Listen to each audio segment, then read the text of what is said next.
ಜಿ5 ಇರುವಾಗ ನೀವು ನಿಮ್ಮ ನೆಚ್ಚಿನ ಶೋಗಳನ್ನ ಎಂದಿಗೂ ಮಿಸ್ ಮಾಡಿಕೊಳ್ಳುವುದಿಲ್ಲ. ಅದು ಸಂಪೂರ್ಣ ಉಚಿತವಾಗಿ.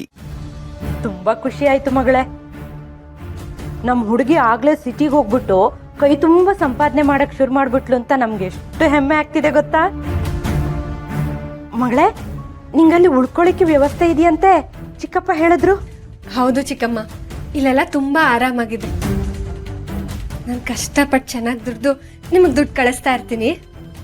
ನನ್ ಬಂಗಾರಿ ನೀನು. ಅಲ್ಲ ಕಣಮ್ಮ, ನೀನ್ ಈಗ್ಲೇ ನಮ್ಗೆ ಇಷ್ಟೊಂದು ದುಡ್ಡು ಕಳಿಸಿದ್ಯಾ ಅಂದ್ರೆ ನಿನ್ ಸಂಬಳನೂ ತುಂಬಾ ಚೆನ್ನಾಗೇ ಇರತ್ತೇನೋ. ಹೇಗಿದ್ರು ನೀನ್ ಒಂಟಿ, ನಿಂಗೇನ್ ಜಾಸ್ತಿ ಖರ್ಚು ಬರಲ್ಲ. ಎಲ್ಲ ಸಂಬಳನೂ ನಮ್ಗೆ ಕಳಿಸಿದ್ಯಾ ಅಂತ ನನ್ಗೆ ಗೊತ್ತು ಮಗಳೇ. ತುಂಬಾ ಒಳ್ಳೆ ಹುಡುಗಿ ನೀನು. ಹೌದು ಚಿಕ್ಕಮ್ಮ, ಉಳ್ಕೊಳ್ಳೋಕ್ಕೆ ಕ್ವಾರ್ಟರ್ಸ್ ಇದೆ, ಊಟನೂ ಅವರೇ ಕೊಡ್ತಾರೆ. ನನಗಿನ್ನೇನು ಖರ್ಚಿರುತ್ತೆ ಹೇಳಿ. ಆಮೇಲೆ ದುರ್ಗಾ, ನೀನ್ ಕೆಲಸ ಮಾಡ್ತಿರೋದು ಗಾರ್ಮೆಂಟ್ ಫ್ಯಾಕ್ಟ್ರಿ ಅಲ್ವಾ? ಹೌದು ಚಿಕ್ಕಮ್ಮ. ಅದ್ ಎಲ್ಲಿ ಬರತ್ತಮ್ಮ? ಯಾವ ಏರಿಯಾ? ಇದು ನೆಲಮಂಗ್ಲ ಅಂತ. ಬಸ್ ಸ್ಟಾಪ್ ಹತ್ರನೇ ಒಂದು ದೊಡ್ಡ ಫ್ಯಾಕ್ಟ್ರಿ ಇದೆ, ಅಲ್ಲೇ ಇರೋದು.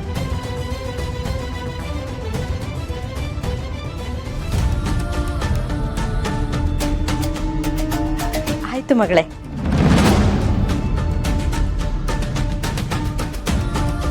ಈ ವಿಷಯ ನಿನ್ನ ಮಗಳಿಗಾಗಲಿ ನಿಮ್ಮ ಮನೆಯವ್ರಿಗಾಗಲಿ ಯಾರಿಗೂ ಗೊತ್ತಿಲ್ಲ ತಾನೆ.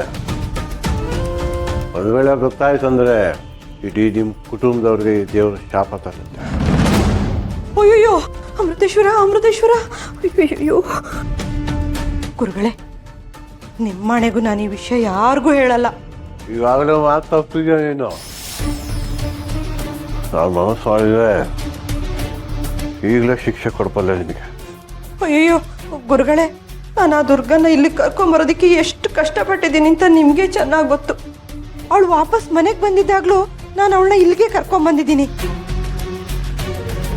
ಆಧುನಿಕ ಪುಣ್ಯಕೋಟಿ ಅಂತ ಬಿರುದು ಕೊಡೋದಿದ್ರೆ ನನಗೆ ಕೊಡಬೇಕು ಗುರುಗಳೇ. ತಮಾಷೆ ಮಾಡುವಷ್ಟು ಸಲಹೆ ತಗೋಬೇಡ ನೀನು. ಅಯ್ಯೋ ಶಾಂತಂ ಪಾಪಂ, ಶಾಂತಂ ಪಾಪಂ. ಗುರುಗಳೇ, ಆ ದುರ್ಗನ್ನ ಇಲ್ಲಿ ಕರ್ಕೊಂಬರೋದಿಕ್ಕೆ ನಿಮಗೆ ಯಾವ ಥರದ ಸಹಾಯ ಬೇಕಾದರೂ ನಾನು ಮಾಡ್ತೀನಿ. ದಯವಿಟ್ಟು ನನ್ನನ್ನು ನಂಬಿ. ಪ್ರತಿ ಸಲನೂ ನೀವು ಇದೇ ಮಾತು ಹೇಳ್ತಿದ್ರಿ ಪ್ರಭಕ್ಕ. ಬಹುಶಃ ನಿಮ್ಮನ್ನ ನಂಬಿನೇ ನಾವು ಮಿಸ್ಟೇಕ್ ಮಾಡ್ಬಿಟ್ವಿ ಅಂತ ಅನ್ಸುತ್ತೆ. ನೀವೇ ಹೀಗೆ ಹೇಳಿದ್ರೆ ಹೇಗೆ? ಈಗಲೂ ನಾನು ಇಲ್ಲಿಗೆ ಬಂದಿದ್ದು ನಮ್ಮ ಯಜಮಾನ್ರಿಗೇನಾದ್ರೂ ಗೊತ್ತಾದ್ರೆ ನನ್ನನ್ನು ಸಿಗ್ದಾಕ್ಬಿಡ್ತಾರಷ್ಟೇ. ಅದಕ್ಕೆ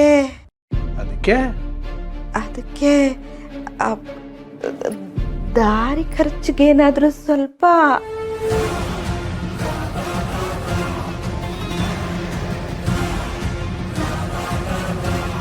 ಸಾಲದ ದುಡ್ಡು ವಾಪಸ್ ಕೇಳೋದಕ್ಕೆ ಮನೆಗೆ ಬಂದ್ರೆ ಬಾಯಿಗೆ ಬಂದಂಗೆ ಮಾತಾಡ್ತೀನಿ. ಈಗ ನನ್ನ ಹತ್ರ ದುಡ್ಡು ಕೇಳ್ತಾ ಇದ್ದೀನಿ. ನೀವು ಕೇಳ್ದಾಗೆಲ್ಲ ದುಡ್ಡು ಕೊಡೋದಕ್ಕೆ ನಾವೇನು ಹಿತ್ತಲಲ್ಲಿ ದುಡ್ಡಿನ ಗಿಡ ಹಾಕಿದೀವ ಪ್ರಭಾ? ಹೋಗಿ ಕಿತ್ಕೊಂಡು ತಗೊಂಬಂದು ಕೊಡೋದಕ್ಕೆ, ಅಥವಾ ಇದೇನು ಬ್ಯಾಂಕಾ ಎಣಿಸಿ ಕೊಡೋದಕ್ಕೆ ಅಲ್ವಲ್ಲ?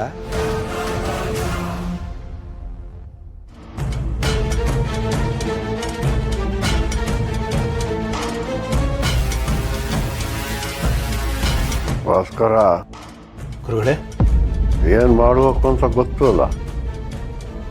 ಗುರುಗಳು,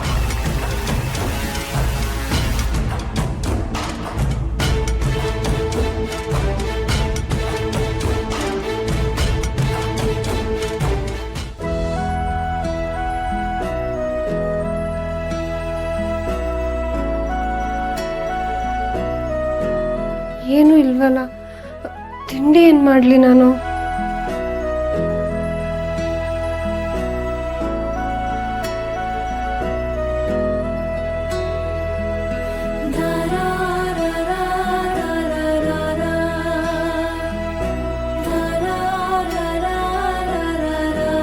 ಇಷ್ಟೇನಾ ಇರೋದು?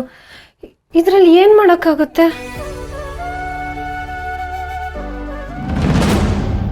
ಯಪ್ಪ, ನೀವಾ? ನಾನೇನು ದೆವ್ವ ಬಂತು ಅಂತ ಎಷ್ಟು ಹೆದರ್ಕೊಂಡ್ಬಿಟ್ಟೆ ಗೊತ್ತಾ? ನೀವು ಇನ್ನೊಂದ್ಸಲ ಈ ಥರ ಸೈಲೆಂಟ್ ಆಗಿಲ್ಲ ಬಂದು ಎದುರಿಸ್ಬೇಡಿ. ಆಮೇಲೆ ನಾನು ದೆವ್ವ ಅಂತ ಜೋರಾಗಿ ಕೂಕೊಂಡ್ಬಿಡ್ತೀನಿ, ಆಮೇಲೆ ಎಲ್ಲರೂ ಓಡ್ ಬಂದ್ಬಿಡ್ತಾರೆ ಅಷ್ಟೇ. ಸರಿ, ಹಾಗಾದ್ರೆ ಇನ್ಮೇಲೆ ಪಕ್ಕದ ರಸ್ತೆನಲ್ಲೇ ದುರ್ಗಾ ದುರ್ಗಾ ಅಂತ ಕೂಕೊಂಡ್ಬರ್ತೀನಿ, ಸರಿನಾ? ಅದ್ ಸರಿ, ಏನ್ ಮಾಡ್ತಿದ್ಯಾ? ಏನೋ ಹುಡ್ತಿರೋ ಹಾಗಿತ್ತು. ಹ್ಞೂ, ತಿಂಡಿ ಮಾಡಬೇಕು, ಆದರೆ ಏನು ಮಾಡೋದಂತಾನೆ ಗೊತ್ತಾಗ್ತಿಲ್ಲ. ಬೋನಸ್ ಬಂದಾಗ್ಲೇ ಹೇಳ್ದೆ ತಾನೆ ಸ್ವಲ್ಪ ಖರ್ಚಿಗೆ ಇಟ್ಕೋ ಅಂತ. ಬಂದಿದ್ದೀನೆಲ್ಲ ಊರಿಗೆ ಕಳಿಸ್ಬಿಟ್ಟೆ. ಅಲ್ಲ, 500 ರೂಪಾಯಿ ಇಟ್ಕೊಂಡಿದ್ನಲ್ಲ. ಈಗಿನ ಕಾಲದಲ್ಲಿ 500 ರೂಪಾಯಿನಲ್ಲಿ ಏನಾಗತ್ತೆ ದುರ್ಗಾ? ಏನೂ ಆಗಲ್ಲ.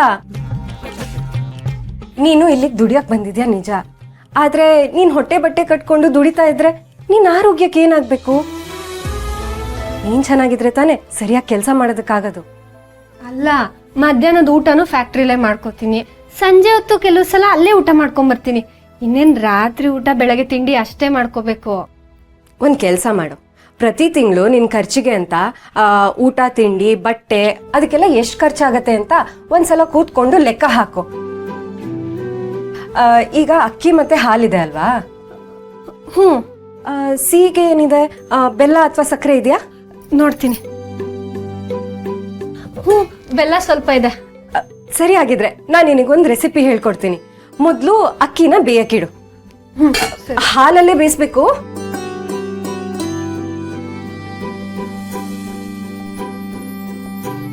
ಓ, ಹಾಲು ಕಮ್ಮಿ ಇದ್ರೆ ಪರವಾಗಿಲ್ಲ, ನೀರ್ ಹಾಕೋ. ಸರಿ.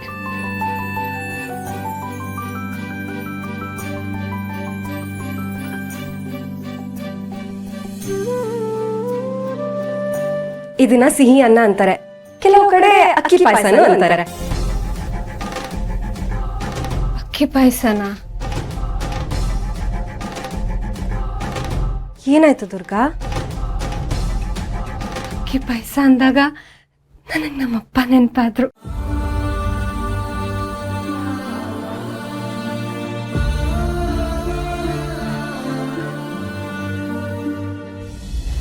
Hello all.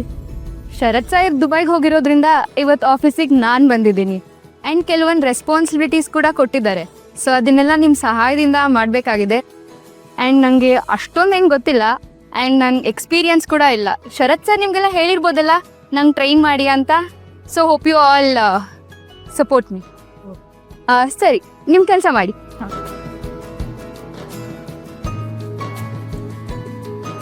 ಅರೆ ಶಾನ್ವಿ, ನೀನು ಆಫೀಸಿಗೆ ಬಂದಿದ್ಯಾ? ಒಳ್ಳೆ ಸರ್ಪ್ರೈಸ್. ಸರ್ಪ್ರೈಸ್ ಏನಿಲ್ಲ ಮಾಯಾ, ಅಣ್ಣ ಕಳಿಸಿದ್ದು. ಶರತ್ತ?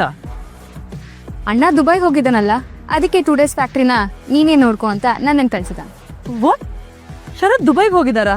ಹಾಂ, ಏನೋ ಅರ್ಜೆಂಟ್ ಕೆಲಸ ಆಯಿತು ಅಂತ ಮಾರ್ನಿಂಗೇ ಹೋದ. ಏನೋ ಸಮ್ಮಿಟ್ ಅಂತಿದ್ದ. Oh, okay. Shanvi, it's okay, I will take care of everything. ಶರತ್ದೇನಾದ್ರೂ ಕೆಲಸ ಇದ್ರೆ ನಾನೇ ಅದನ್ನ ಹ್ಯಾಂಡಲ್ ಮಾಡ್ತೀನಿ, you don't worry. ZEE5 app download ಮಾಡಿ ಎಲ್ಲಾ ಸಂಚಿಕೆಗಳನ್ನು ಸಂಪೂರ್ಣ ಉಚಿತವಾಗಿ ನೋಡಿ.